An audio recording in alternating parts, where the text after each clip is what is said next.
In 1974, a few $100s bought you a watch that might still be ticking on someone's wrist today.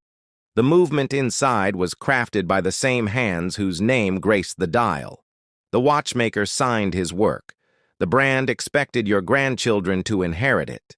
That world no longer exists. Today, 7 of the most iconic names in horology are quietly controlled by just 3 corporations: LVMH, the Swatch Group, and CVC Capital Partners.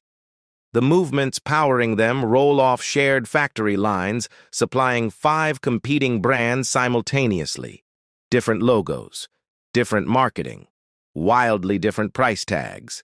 But crack open the case back, and you'll find the same mass-produced mechanism dressed up in a 4-figure package. These are 7 legendary watch brands that traded their soul for a boardroom balance sheet. And most buyers never suspect a thing.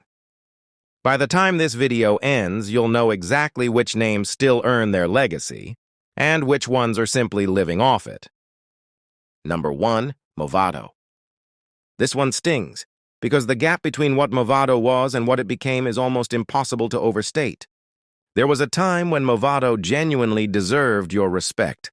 The watches coming out of their workshops in the 1940s and 60s were exceptional. Innovative movements, honest craftsmanship, pieces built to be inherited. Not just worn, they held 99 patents at their peak. That isn't a fashion brand, that's an engineering operation. Then the 1980s happened. Movado made a choice. They locked onto that single minimalist museum dial, paired it with cheap quartz movements, and quietly became a mall brand.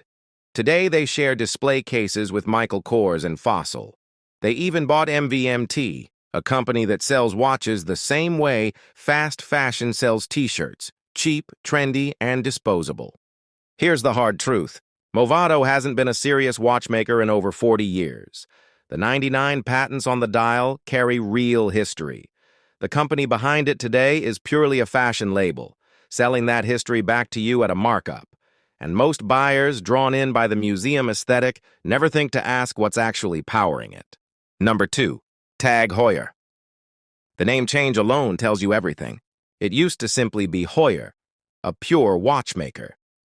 The Carrera and the Monaco weren't just watches, they were precision instruments built for motorsport by people who genuinely cared about what was inside the case. Steve McQueen wore one on his wrist at Le Mans. That association wasn't marketing, it was earned. Then TAG came in, then LVMH, and somewhere along the way, the focus shifted from the movement to the marketing. Here's what's telling. TAG Heuer is usually someone's first luxury watch purchase, bought on the strength of advertising, not reputation. Then that person goes online, reads Watch You Seek or Reddit's R Watches, and has an uncomfortable realization. A Longines Hydro Conquest or an Oris Aquis at the same price point uses a more refined movement, better finishing, and stronger value retention. The math doesn't add up. Even their Aqua Racer, supposedly a step up in their lineup, uses an ETA-based caliber with minimal in-house modification, dressed up in TAG branding at a significant premium over functionally superior competitors. And under LVMH ownership, things didn't improve. Their connected watch venture reportedly burned through $200 to $250 million without ever turning a profit. The brand itself is reportedly losing 40 to 50 million Swiss francs annually. TAG Heuer is charging you more, delivering less, and bleeding money quietly in the background. That isn't a luxury brand finding its footing, that's a slow-motion disaster with a very expensive logo on the front. Number 3, Panerai. This one is a genuine scandal, and most buyers never find out. Panerai positions itself as a manufacturer. The phrase in-house movement gets thrown around constantly in their marketing. But here's what they conveniently leave out. The P9200 chronograph movement, found inside watches priced anywhere from $9,400 to over $26,000, is built around a base ETA 2892A2 with a module bolted on top. That base movement costs manufacturers under $600. Think about that for a moment. It's like opening the hood of a car with a 6-figure price tag and finding a budget hatchback engine underneath. Rebadged. rebranded, but fundamentally unchanged from what you'd find in watches costing a fraction of the price. And here's where it gets deliberately deceptive. Panerai used to label outsourced movements with an OP designation, at least giving buyers a fighting chance to know what they were purchasing. Then quietly, without announcement, they changed the naming system. Everything now carries a P number, implying Panerai exclusive production. It isn't exclusive, it's rebranded. You don't need decades of collecting experience to recognize this pattern. A naming convention changed specifically to obscure the origin of a component inside a $10,000 product is not an accident. It's a decision, and it was made at the expense of every buyer who trusted the label. Number 4. Hublot. Most brands on this list lost their soul gradually. Hublot represents a different kind of problem, one that's arguably more honest and more dangerous. Hublot was never a traditional watchmaker. It launched in 1980 with a rubber strap and a marketing strategy, not a movement philosophy. So when critics say it lacks soul, Hublot's defenders have a point. The brand never claimed to be something it wasn't. It claimed to be bold, modern, and different. The real problem is what happened next. Despite price tags that scream luxury, Big Bang watches typically lose 40 to 60% of their value the moment you walk out the door. That isn't a dip. That's a collapse. And the reason isn't complicated. Hublot overproduces, constantly. They flood the market with so-called limited editions that are about as limited as air. Every month brings a new collaboration, a new colorway, a new excuse to print another run. This matters because it corrupted the broader market's definition of what a luxury watch collaboration should mean. Brands that once issued 1 or 2 meaningful partnerships per decade now chase Hublot's volume playbook, devaluing the concept entirely across the industry. Hublot didn't lose its soul. It redefined what a soulless watch could charge for itself, and the rest of the industry is still paying for that lesson. Number 5. Breitling. This one isn't exactly a secret, but the full picture is rarely told cleanly. Breitling lost its way in the early 2000s. The watches ballooned in size, got covered in unnecessary flourishes, and drifted so far from their aviation roots that longtime Navitimer owners barely recognized the catalog anymore. Georg Kern arrived in 2017 promising a reset, and to his credit, some things genuinely improved. The designs pulled back. The Navitimer lost the panda dial clutter it had accumulated for years.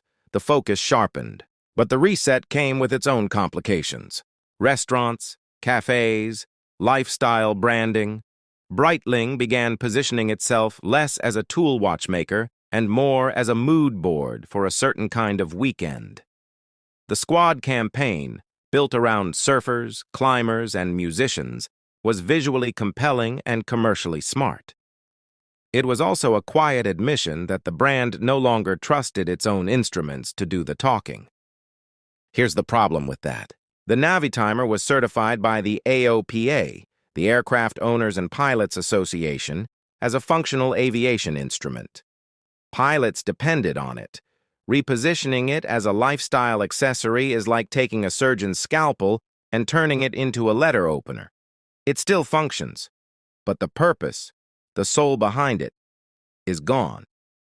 Breitling makes good watches, but it's searching for an identity it already had and keeps walking past it. Number 6. Zenith. This might be the most painful story on this entire list. The El Primero was once the most important chronograph movement ever made. Rolex put it inside the Daytona from 1988 to 2000. Let that sink in. That isn't a partnership. That's a coronation. When Rolex trusts your movement, you've reached the absolute top of this industry. Then LVMH happened. Under LVMH influence, new Zenith releases started looking increasingly familiar. Bold aesthetics, flashy colorways. The Defy line pushed toward avant-garde territory that felt borrowed from a different brand's DNA entirely. Zenith was quietly being repositioned as Hublot's technically credible sibling, which is not a compliment when your actual credibility was already unimpeachable.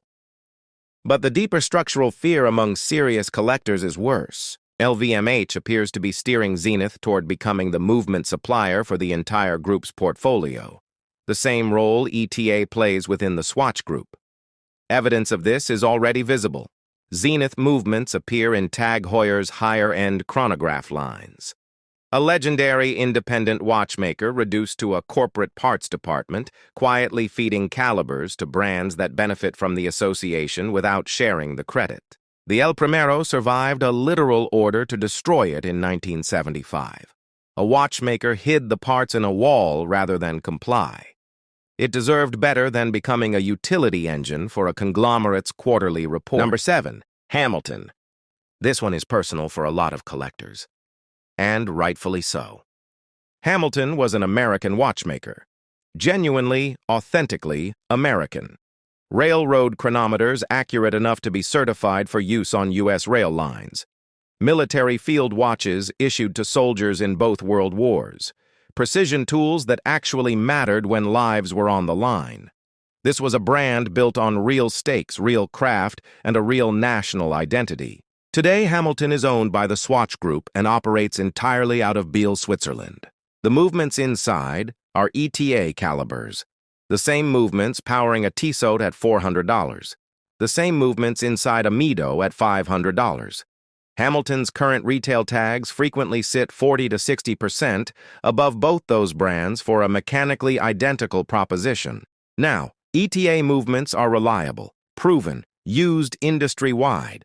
That isn't the scandal. The scandal is the premium Hamilton charges specifically because the name still reads American, while everything behind that name is Swiss corporate infrastructure running shared components across a dozen mid-range brands. The heritage on the dial is real. The railroad chronometers were real. The military history was real. But you're not buying that history. You're renting the name of it, at a markup that only makes sense if you never look past the dial. 7 names, 7 legacies, and in every case, the same pattern. A brand earns its reputation through decades of genuine craft. Then ownership changes, priorities shift, the marketing budget grows, and the movement inside quietly doesn't. The watch industry has always sold you a story. The difference is that once, the story was true. None of this means you can't love these watches. Wear what moves you, but love them with open eyes, knowing exactly what you're paying for and what you aren't. If the dial moves you, buy a Panerai. If value retention matters, look at Rolex, Patek, or Grand Seiko. If honest movements at fair prices are what you're after, Longines and Oris are doing quietly what these brands once did loudly. Because here's what separates the informed buyer from everyone else. You now know which names still build their own story, and which ones are simply billing you for someone else's. The dial still looks the same, the marketing still sounds the same, but now you know where to look, and that changes everything.